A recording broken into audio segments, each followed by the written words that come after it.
के दांत अनेकों बार हंसे। हम यौवन में शूर्प नखाओ उर्वशियों में नहीं फंसे। अब गुरु वशिष्ठ के चेले नहीं राज्य पे मरते हैं, अग्रज कीले चरण पादुका 14 वर्ष गुजरते हैं। ये अभी जी महाराज जी ने कहा, ये हमारा परिचय है, सनातनियों का परिचय है, भारतीयों का परिचय है। हमारे लिए कर्म योग्य साध्य है, वही ग्राह्य है। विषय भोग हम त्याज्य है। पदार्थों की दुनिया से परे हम व्यक्ति के प्रेम में पगना जानते हैं, और उसका साक्षात विग्रह, धर्म का विग्रह प्रभु श्री राम है। उनका आगमन हो रहा है, इसलिए सब प्रसन्न है, सब आनंदित है। अयोध्या, मुझे तो लग रहा है पूरा भारत अयोध्या है, और अयोध्या धाम जो है वो, मेरे को किसी ने कहा कि अरे शिखर नहीं बना, ये नहीं हुआ, वो नहीं हुआ। हमने कहा कि जो शिखर है वो तपस्या, और जो है वो हमारा श्रम है बंधु। आर्त हृदय की घंटनाद से क्या कम है बंधु? घंटियां बजना, हमारी तो 500 साल तक हृदय ने आर्तनाद किया है। हमने जो पगडंडी बनी है अपने बलिदान से, और जो दीवार उठाई है धर्म के अभिमान से, और ये जो मंडप है, ये जो मंडप है, ये हमारे सपने हैं। और ये जो स्तंभ लगा है ये हमारी प्रतीक्षा है, और जो गर्भगृह बना है ये सदियों की व्याकुल प्रतीक्षा है। ये पत्थरों का बना मंदिर नहीं है। इसलिए त्याग का, और जहां तक पूर्णता की बात स्वामी जी ने कह दिया, जो प्रभु तो स्वयं पूर्ण है, और जो पूर्ण है वहां अधूरापन कैसे रहेगा ना, है ना? बोलो ना। अंतर मंदिर बाहर होगा, और धर्म द्वेषियों का घमंड अंड अब चूर्ण होगा। और मैं समझती हूँ हम सबकी की बात हुई, समवेत स्वर हो, समाहित चित्त हो, सब एक हो जाए, सबका हृदय धन्य हो जाए, सब समुदित हो जाए। इससे बड़ा शुभ मुहूर्त तो कोई दूसरा नहीं हो सकता।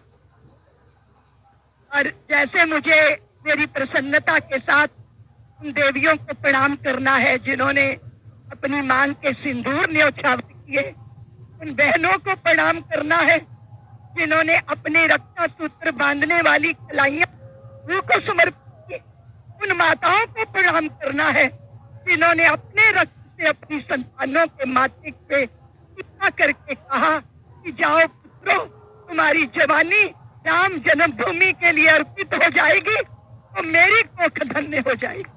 लोग कहते हैं श्रेय, अरे श्रेय किसको दोगे? उन देवियों की ओर जिन्होंने अपने आंगन के सूनेपन को भोगा है। पति से वियुक्त हो और ससुराल में रहना पड़े तो कैसी स्थिति होती है? किसी स्त्री के मन को पूछ कर देखो। लोगों को राजनीति है, राजनीति में प्राण न्योछावर नहीं किए जाते, प्राण तो न्योछावर राम के लिए किए जाते हैं।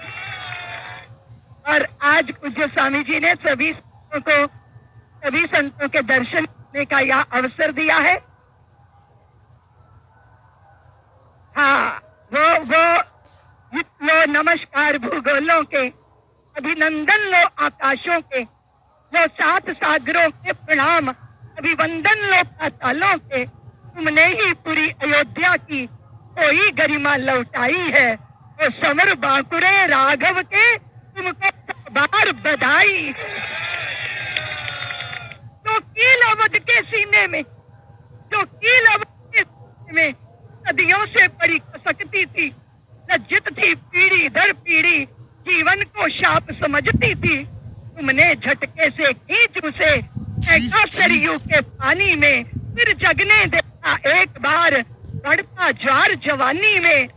हम केवल नहीं भजनीय, हम केवल नहीं भजनीय हैं, ये बात उन्हें समझाई है, तो समर बांकुरे राघव के तुमको 100 बार बधाई।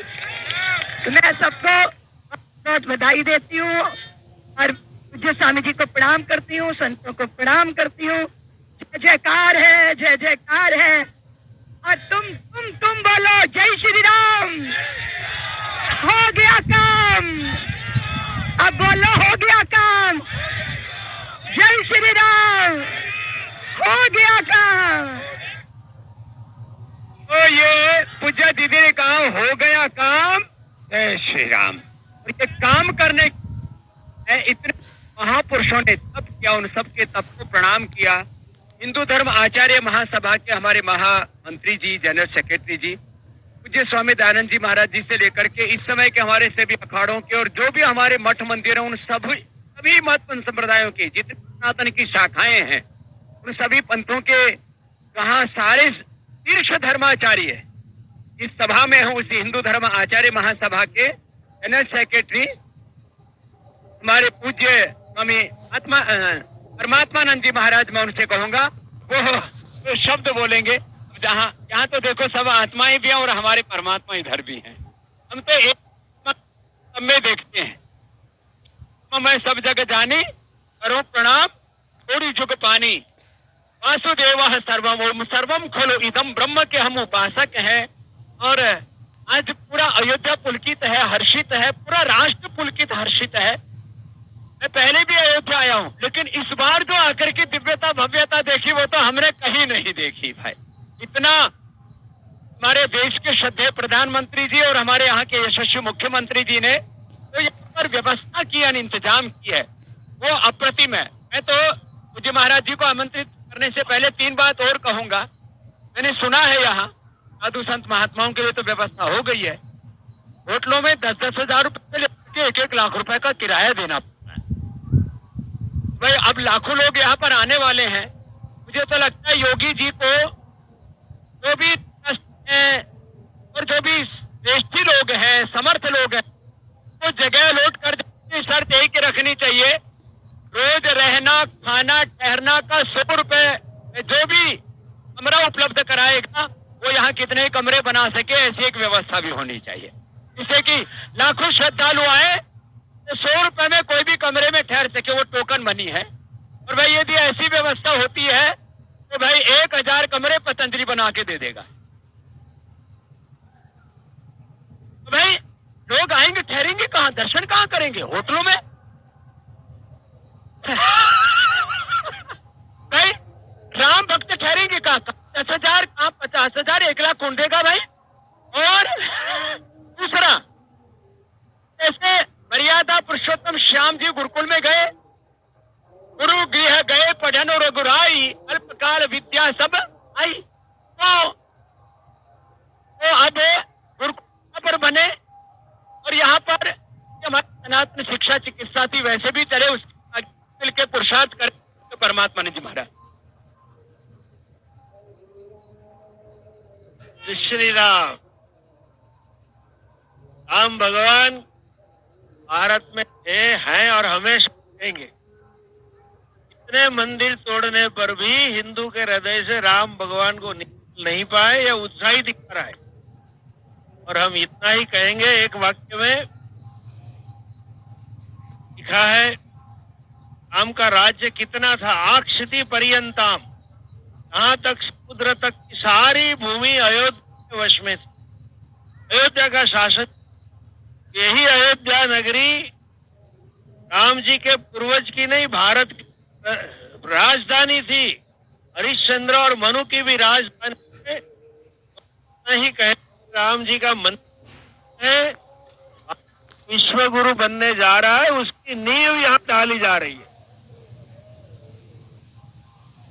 आर्थिक महासत्ता होने से मात्र से भारत विश्व गुरु नहीं बनता है, चरित्र की महासत्ता बनने से, कर्तव्य परायणता की महासत्ता बनने से भारत विश्व गुरु बनेगा। बस यही बने